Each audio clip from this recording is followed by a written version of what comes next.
Hello everyone, स्वागत है आपका अपने ही चैनल बी इंग्लिश चैंपियन में।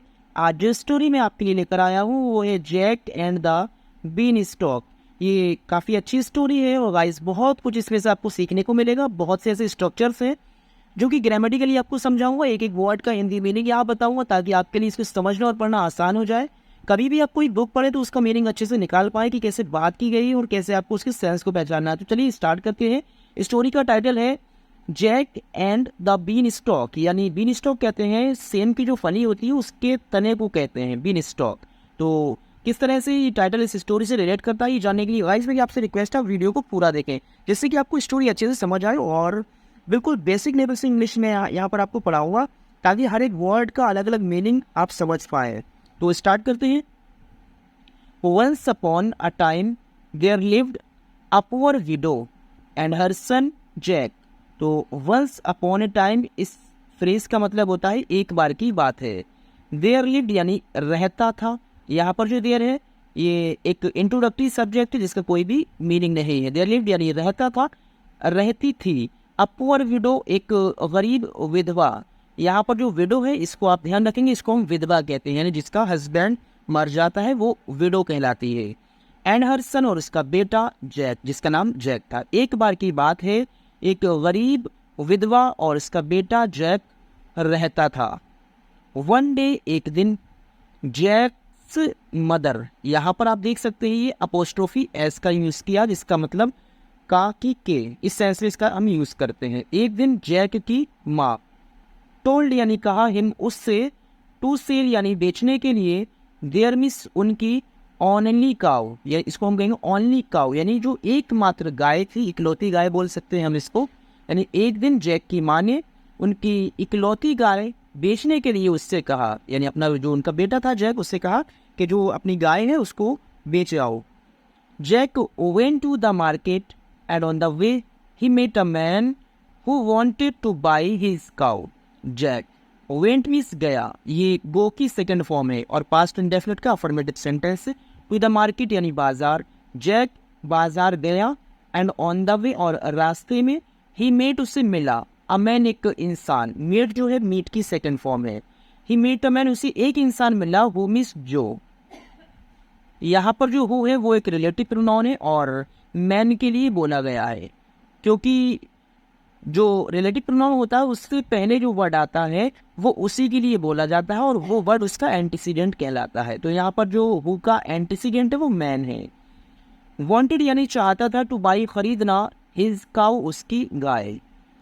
जैक बाजार चला गया और रास्ते में उसे एक आदमी मिला जो उसकी गाय खरीदना चाहता था। ये भी पास्ट इंडेफिनिट का सेंटेंस है। जैक आस्क्ड, जैक ने कहा, what will you give me in return for my cow. तो उसने क्या कहा, व्हाट यानी क्या, विल यू यानी तुम, गिव यानी दोगे। यहाँ पर जो विल है ये फ्यूचर इंडेफिनिट का अफर्मेटिव सेंटेंस है। तो गिव और विल को एक साथ मिलाकर पढ़ेंगे। विल गिव यानी दोगे, मी यानी मुझको, इन रिटर्न का मतलब होता है बदले में, फॉर माई काउ यानी मेरी गाय के लिए बदले में आप मुझे क्या दोगे। द मैन आंसर्ड, उस आदमी ने आंसर दिया। क्या आंसर दिया, आई विल गिव मैं दूंगा, यू यानी तुमको, 5 मैजिक बीन्स यानी जादुई फलियां। बीन्स कहते हैं फली को, जो सेम की फली होती है उसको हम बीन्स कहते हैं।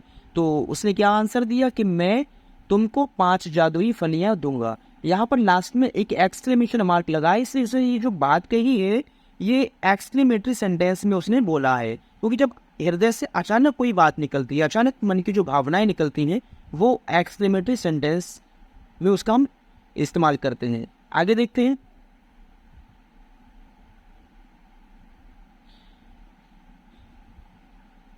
Jack took the magic beans and gave the man the cow.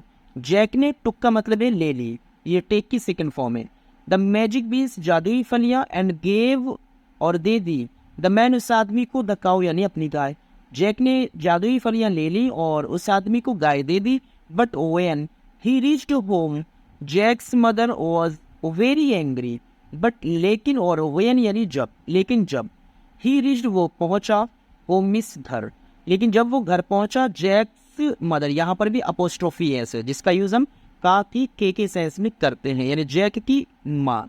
Was यानी थी, वेरी एंग्री बहुत गुस्सा। लेकिन जब वो घर पहुंचा तो जैक की माँ बहुत गुस्सा थी। यहाँ पर जो सेंटेंस है सिंपल पास्ट का सेंटेंस है, वो उसके बाद एक एडजेक्टिव कॉम्प्लीमेंट का यूज किया है। शी सेड, उन्होंने कहा, यू फूल, मूर्ख। ये जो बात कही ये भी एक्सक्लेमेटरी में कही है, क्योंकि इसके लास्ट में भी एक्सक्लेमेशन मार्क लगाया। उससे ने कहा, मूर्ख। He took away your cow and gave you some beans. He यानी उसने टुक अवे छीन ली यानी ले ली, योर काउ तुम्हारी गाय, एंड गेव और दे दिए यू तुमको, सम बीज कुछ फलियां। उसने तुम्हारी गाय ले ली और तुमको कुछ फलियां दे दी, बस। She threw the beans out of the window. She threw उसने फेंक दी, ये थ्रो की सेकंड फॉर्म है throw.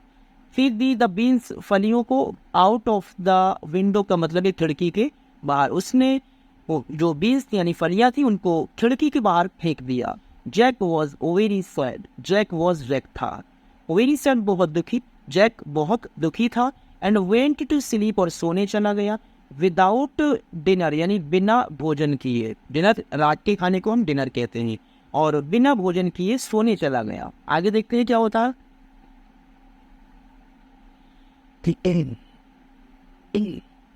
The next day, when Jack woke up in the morning and looked out of the window, he saw that a huge beanstalk had grown from his magic beans. The next day का मतलब होता है अगले दिन, when यानी जब। ये when का यूज टाइम को दिखाने के लिए करते हैं। जैक और woke up मीन्स जागा, ये wake up की सेकंड फॉर्म है woke up यानी जागा। इन द मॉर्निंग सुबह को, अगले दिन जब जैक सुबह को जागा, एंड लुक्ड और देखा, आउट ऑफ द विंडो का मतलब होता है खिड़की के बाहर, और खिड़की के बाहर देखा। यहाँ पर लुक मीन्स देखा, सी मीन्स भी देखना होता है, लेकिन सी का यूज़ हम नॉर्मली करते हैं, और जब हम डायरेक्टली किसी की तरफ देखते हैं तो लुक का यूज़ करते हैं। Look out of the window यानी खिड़की के बाहर देखा। ही सॉ उसने देखा, दैट की अ ह्यूज बीन स्टॉक, एक बड़ा सा फली का जो तना था, बीन स्टॉक, हैड ग्रोन यानी उगाया था, फ्रॉम यानी से, हिज मैजिक बीन्स, उसकी जादुई फलियों से एक बड़ा सा बीन स्टॉक उग आया था। हेड के बाद वर्ब की थर्ड फॉर्म में, ये पास्ट परफेक्ट टेंस का सेंटेंस है। ही क्लाइम्ड अप, वो ऊपर चढ़ गया था बीन स्टॉक यानी बीन स्टॉक के। एंड रीच्ड और पहुंचा, अ किंगडम एक राज्य में, इन द स्काई आकाश में। वो बीन स्टॉक के ऊपर चढ़ा और आकाश में एक राज्य पर पहुंच गया। There lived a giant and his wife. There lived यानी इसमें मतलब रहते थे, अ जायंट एक राक्षस, जायंट का मतलब होता है राक्षस, एंड हिज वाइफ और उसकी पत्नी। तो वो जिस राज्य में पहुंचा वहाँ कौन रहता था, वहाँ एक राक्षस और उसकी पत्नी रहते थे। Jack went inside the house and found the giant's wife in the kitchen. तो इसका मतलब है जैक वेंट यानी चला गया, इनसाइड मीन्स होता है अंदर, द हाउस घर के, एंड फाउंड और देखा यानी पाया, फाउंड मीन्स होता है पाया, लेकिन इसको हम पढ़ेंगे देखा, द जायंट्स वाइफ यानी राक्षस की पत्नी को, इन द किचन यानी रसोई में। जैक घर के अंदर गया और राक्षस की पत्नी को किचन के अंदर देखा। जैक सेड, जैक ने कहा, could you please give me something to eat. Could यानी क्या सकती हो, यू यानी तुम, प्लीज यानी कृपया, गिव मी दे मीन्स मुझको, समथिंग कुछ, टू ईट खाने के लिए। तो जैक ने कहा, क्या तुम मुझे खाने के लिए कुछ दे सकती हो। आई एम सो हंग्री, मैं बहुत भूखा हूँ। एक्सक्लेमेटरी सेंटेंस है, क्योंकि अचानक से हृदय की भावनाएं जब निकलती है, एक्सक्लेमेटरी सेंटेंस होता है। The kind wife, the kind wife यानी दयालु पत्नी ने, गेव मी दिया, हिम मिस उसको, ब्रेड मिस रोटी, एंड सम मिल्क और कुछ दूध। तो दयालु पत्नी ने, पत्नी कैसी थी, काइंड थी। काइंड एक एडजेक्टिव है जो पत्नी की विशेषता बताता है। दयालु पत्नी ने गेव उसको रोटी और कुछ दूध दिया। आगे देखते हैं। वाइल यानी जिस समय, ही वॉज ईटिंग वो खा रहा था, इसको हम ऐसे भी बोल सकते हैं उसके खाना खाते समय। द जाइंट यानी राक्षस, केम आ गया, होम मीन्स घर, जिस समय वो खाना खा रहा था राक्षस घर आ गया। द जॉइंट यानी राक्षस वॉज वेरी बिग, बहुत बड़ा था, एंड लुक्ड और लगता था, वेरी फियरसम, बहुत डरावना। तो राक्षस कैसा था, बहुत बड़ा था। तो यहाँ पर जो वॉज है वो एक लिंकिंग वर्ब और ये एक एडजेक्टिव कॉम्प्लीमेंट है। और कैसा लगता था, फियरसम का मतलब होता है डरावना। जैक वॉज टेरिफाइड, जैक डर गया था, वॉज टेरिफाइड यानी भयभीत हो गया था या फिर डर गया था। एंड वेंट और चला गया, वेंट चला गया, हिड यानी छिपा लिया, इनसाइड यानी अंदर, और अंदर छिप गया, चला गया और अंदर छिप गया। द जायंट यानी राक्षस, क्राइड चिल्लाया, राक्षस चिल्लाया, ये उसने आवाज़ निकाली, फी फू फो फू, इस तरह की उसने आवाज़ अपने मुंह से निकाली है। आई स्मेल, मुझे एक मतलब गंध आती है, द ब्लड यानी खून की, ऑफ एन इंग्लिशमैन एक अंग्रेज़ के, मुझे एक अंग्रेज़ की खून की गंध आती है। बी ही अलाइव, चाहे वो जिंदा हो, और बी ही डेड, चाहे वो मरा हुआ हो। आई विल ग्रिंड, मैं पीस दूंगा हिज बोन्स, उसकी हड्डियों को, टू मेक माई ब्रेड, अपनी रोटी उसको और अपना निवाला बना लूंगा। मैं उसकी हड्डियों को बिल्कुल पीस दूंगा और अपना निवाला बना लूंगा। इसके लास्ट में भी एक्सक्लेमेटरी मार्क लगा हुआ है, तो एक्सक्लेमेशन मार्क, और ये एक्सक्लेमेटरी सेंटेंस है। विल ग्रिंड, यहाँ पर जो आई के साथ ही आप देख सकते हैं, ये जो डबल एल है, ये एक कॉन्ट्रैक्शन फॉर्म है, ये विल का यूज है। आई विल ग्रिंड, मैं पीस दूंगा, फ्यूचर इंडेफिनिट का अफर्मेटिव सेंटेंस है। द वाइफ सेड, पत्नी ने कहा, देयर इज नो बॉय, यानी कोई लड़का नहीं है। There is means no boy, कोई लड़का नहीं, इन हियर यानी यहाँ कोई लड़का नहीं है।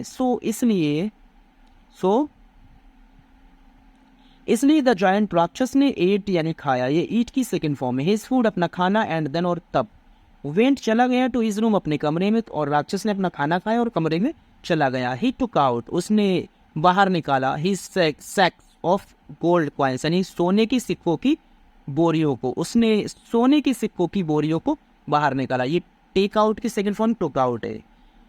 काउंटेड मीन्स गिना दिया उनको, एंड केप्ट दिया और उनको रख दिया। असाइड का मतलब है एक तरफ, और उनको एक तरफ रख दिया। देन मीन्स तब ही वेंट, वो चला गया, टू स्लीप यानी सोने, और तब वो सोने चला गया। आगे देखते हो क्या होता है। इन द नाइट यानी रात को, जैक क्रेप्ट आउट यानी सड़क कर बाहर आ गया चुपके से। जब हम चुपके से बाहर को आए, मतलब चुपके से आते हैं धीरे धीरे, तो उसको क्रेप्ट कहते हैं। क्रेप की सेकंड फॉर्म, क्रेप्ट आउट यानी चुपके से बाहर आया, ऑफ हिज हिडिंग प्लेस यानी अपने छुपे हुए स्थान से जहां वो छिपा था। टुक यानी लिया, वन सैक एक बोरी, ऑफ गोल्ड सोने की, कॉइन सिक्कों की, और सोने की सिक्कों की एक बोरी को उसने उठा लिया। एंड क्लाइम्ड और चढ़ गया, डाउन द बीन स्टॉक यानी क्लाइम डाउन यानी चढ़कर नीचे उतर गया, द बीन स्टॉक यानी बीन स्टॉक से। एट होम घर पर, ही गेव उसने दे दिया, द कॉइन सिक्कों को, टू हिज मदर अपनी माँ को, और घर पर उसने जो सिक्के लाया था वो अपनी माँ को दे दिए। हिज मदर उसकी माँ वॉज वेरी हैप्पी, बहुत खुश थी। एंड दे लिव्ड और वे रहने लगी, वेल अच्छे से, फॉर सम टाइम कुछ समय तक भी अच्छे से रहने लगे। जैक, यहाँ पर ये जो इतना है ये एक्स्ट्रा यानी टाइपिंग मिस्टेक हो गई। जैक क्लाइम्ड यानी चढ़ गया, द बीन स्टॉक यानी बीन स्टॉक के ऊपर, एंड यहाँ से आएंगे इस तरीके से, एंड वेंट और गया, टू द जायंट्स हाउस यानी राक्षस के घर में, अगेन यानी दोबारा। जैक बीन स्टॉक पर चढ़ा और दोबारा राक्षस के घर में गया। वंस अगेन, एक बार फिर से, जैक आस्क्ड, जैक ने कहा, द जायंट्स वाइफ, राक्षस की पत्नी से, फॉर फूड यानी खाने के लिए, यानी उसने राक्षस की पत्नी से खाना मांगा। आस्किंग फॉर यानी मांगा। बट लेकिन वाइल, जिस समय ही वॉज ईटिंग वो खा रहा था, द जायंट रिटर्नड, राक्षस वापस लौट आया। जैक लीप्ड अप यानी कूद पड़ा, यानी उछल कर कूद गया, इन फ्राइट यानी डर में, एंड वेंट और चला गया, and hid under the bed, और बेड के नीचे छिप गया। जैसे ही उसने देखा वो वापस लौट आया, तो वो डर से कूद गया और चला गया और बेड के नीचे छिप गया। द जायंट क्राइड, राक्षस चिल्लाया, फी फू फू, ये आवाज है। आई स्मेल, मुझे गंध आती है, द ब्लड खून की, ऑफ एन इंग्लिशमैन, मुझे एक इंग्लिशमैन की खून की गंध आती है। बी ही अलाइव, और बी ही डेड, चाहे वो मरा हुआ हो या फिर जिंदा हो। I will grind his bones, मैं उसकी हड्डियों को पीस दूंगा। टू मेक माई ब्रेड, और उसका अपना निवाला बना लूंगा।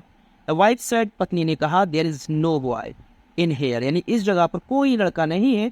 The giant ate his food, राक्षस ने अपना खाना खा लिया, ये ईट की सेकंड फॉर्म है। And went to his room, और अपने कमरे में चला गया। There he took out a hen, there means वहाँ, ही मीन्स उसने, और टुक आउट यानी बाहर निकाली, अ हैन एक मुर्गी, और वहाँ उसने एक मुर्गी को बाहर निकाला। ही शाउटेड, वो चिल्लाया, कैसे करके, ले यहाँ पर यानी अंडा देने के लिए, मुर्गी को चिल्लाकर बोला ले यानी अंडा दो।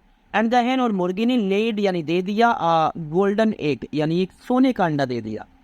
व्हेन मीन्स जब द जायंट राक्षस फेल एस्लीप यानी सो गया, जब राक्षस सो गया, जैक ने टुक मीन्स उठाया, द हैन मीन्स मुर्गी को, एंड क्लाइंब डाउन, और चढ़कर नीचे उतर गया, द बीन स्टॉक यानी बीन स्टॉक पर चढ़कर नीचे आ गया। जैक्स मदर, जैक की माँ, वॉज थी वेरी हैप्पी, बहुत खुश, विद हिम उससे, और जैक की माँ उससे बहुत खुश थी।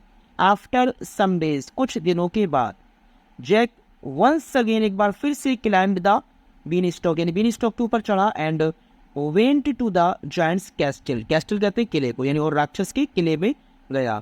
फॉर द थर्ड टाइम, तीसरी बार, जैक मिला द जायंट्स वाइफ यानी राक्षस की पत्नी से एंड आस्क्ड फॉर यानी मांगा, सम फूड यानी कुछ खाना, और उससे कुछ खाना मांगा। वंस अगेन, एक बार फिर से, द जायंट्स वाइफ राक्षस की पत्नी ने गेव हिम ब्रेड, उसको रोटी दी एंड मिल्क और दूध दे दिया। बट लेकिन वाइल, जिस समय जैक वॉज ईटिंग, जैक खा रहा था, द जायंट केम होम, राक्षस फिर घर वापस आ गया। फिर वही बात, फिर उसने आवाज़ निकाली, आई स्मेल द ब्लड, मुझे गंध आती है खून की, ऑफ एन इंग्लिश मैन, एक अंग्रेज के, बी ही अलाइव और बी ही डेड, चाहे वो जिंदा हो या फिर मरा हुआ हो, I will grind his bones to make my bread, यानी मैं उसकी हड्डियों को पीस कर अपना निवाला बना लूँ। क्राइड द जॉइंट, यानी राक्षस चिल्ला कर बोला, डोंट बी सिली, ये एक इम्परेटिव का नेगेटिव सेंटेंस है। डोंट यानी मत, बी बनो, सिली यानी मूर्ख, मूर्ख मत बनो। देयर इज नो बॉय, कोई लड़का नहीं है। इन हियर यानी यहाँ, इस जगह पर कोई लड़का नहीं है, सैड हिज वाइफ, उसकी पत्नी ने कहा। द जायंट, राक्षस के हेड यानी पास था। मैजिकल कहते हैं जादुई, और हार्प कहते हैं एक यंत्र होता है, यानी इसको हम वीणा कहेंगे। राक्षस के पास एक जादुई वीणा था, यानी ये एक नाउन है और नाउन की विशेषता बता रहा है। मैजिकल यानी कैसा था, जादुई था। और हेड का यूज है पास होने के सेंस में किया, ये पास का पॉजिटिव सेंटेंस है। दैट यानी जो, ये हाथ के लिए बोला गया, यानी जो किसके लिए, जो वीणा, जो जादुई उसके पास वीणा थी उसके लिए, जो कुड प्ले बजा सकती थी ब्यूटीफुल सॉन्ग्स यानी सुंदर गीत। वाइल, जिस समय द जायंट स्लेप्ट यानी राक्षस सो जाता था, सो गया यानी वर्ड की सेकंड फॉर्म में, जिस समय राक्षस सो गया, जैक ने उठाया द हार्प यानी वीणा को, एंड वॉज और था, अबाउट टू लीव यानी जाने ही वाला। जैक ने वीणा को उठाया और जाने ही वाला था। अबाउट टू के बाद जब वर्ड की फर्स्ट फॉर्म आती है तो हम उस काम को करने ही वाले होते हैं, यानी और जाने ही वाला था। सडनली, अचानक से, द मैजिक हार्प यानी जादुई वीणा क्राइड यानी चिल्लाई, हेल्प मास्टर यानी मालिक, हेल्प करो। अब बॉय, एक लड़का, इज स्टीलिंग, चुरा रहा है, मुझे एक लड़का चुरा रहा है। यहाँ पर ये प्रेजेंट कॉन्टिन्यूस का सेंटेंस और एक्सक्लेमेटरी में इसको बोला गया है। द जायंट वोक अप, राक्षस जाग गया, एंड सॉ और देखा, जैक को, विद द हार्प यानी वीणा के साथ जैक को देखा, फ्यूरियस यानी गुस्से से, फ्यूरियस का मतलब होता है गुस्से से। ही रैन आफ्टर, उसने पीछा किया, ये रन की सेकंड फॉर्म है। रैन आफ्टर का मतलब होता है पीछा किया, यानी पीछे दौड़ा जैक के, और जैक के पीछे दौड़ा। कैसे दौड़ा था, फ्यूरियस यानी गुस्सा होकर। बट लेकिन जैक वॉज मिस्टर टू फास्ट, बहुत ज़्यादा तेज, फॉर हिम उसके लिए, जैक बहुत ज़्यादा तेज था। ही रैन डाउन, वो नीचे दौड़ा, द बीन स्टॉक यानी बीन स्टॉक पर, एंड रीच्ड होम, और घर पहुंच गया। द जायंट, राक्षस, फॉलोड यानी पीछे गया, हिम मिस उसके, और डाउन नीचे, और राक्षस भी उसके पीछे नीचे गया। जैक क्विकली यानी जल्दी से, रैन दौड़ा, इनसाइड मिस होता है अंदर, हिज हाउस अपने घर के, तो जैक जल्दी से अपने घर के अंदर दौड़ा, एंड फेज्ड और लाया, एन एक्स और एक कुल्हाड़ी लाया। ये फेज की सेकंड फॉर्म में, इसका मतलब होता है लाना, और एक कुल्हाड़ी लाया। ही बिगेन टू चॉप, उसने काटना शुरू कर दिया। चॉप का मतलब ध्यान रखिए, एक न्यू वर्ड मीनिंग है ये, चॉप मीन्स होता है काटना, और इसने काटना शुरू किया। द बीन स्टॉक, और उसने बीन स्टॉक को काटना शुरू किया। द जायंट, राक्षस, फेल मिस गिर गया, एंड डाइड और मर गया। Jack and his mother were miss थे, now miss up, very rich यानी बहुत धनी हो गए थे। जैक और उसकी माँ बहुत धनी हो गए थे। एंड दे लिव्ड, और वे रहने लगे, हैप्पीली का मतलब होता है खुशी से, ये एक एडवर्ब है क्योंकि ये लिव की विशेषता बताता है। एवर आफ्टर यानी कि आज से, यानी आगे वो अब खुशी से रहने लगे। तो गाइस, अगर आपको वीडियो अच्छी लगी लाइक और शेयर करें, और अगर अभी तक आपने हमारे चैनल को सब्सक्राइब नहीं किया तो please subscribe my channel. Thanks for watching the video.